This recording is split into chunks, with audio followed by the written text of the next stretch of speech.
My recipe library is your personal collection of recipes you've entered and analyzed.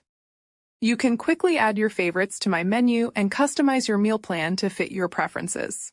Click My Recipe Library to explore your recipes. When you find one you'd like to add to your weekly menu plan, click the recipe title to open the recipe card. Here you can view the ingredients, instructions, and select the Nutrients button to see the complete nutrition analysis. You can also use the source link to view the original recipe and discover additional cooking tips and inspiration. Before adding the recipe to your meal plan, choose how many servings you'd like to prepare. Your ingredients and shopping list will automatically update. Then enter the number of servings you plan to eat.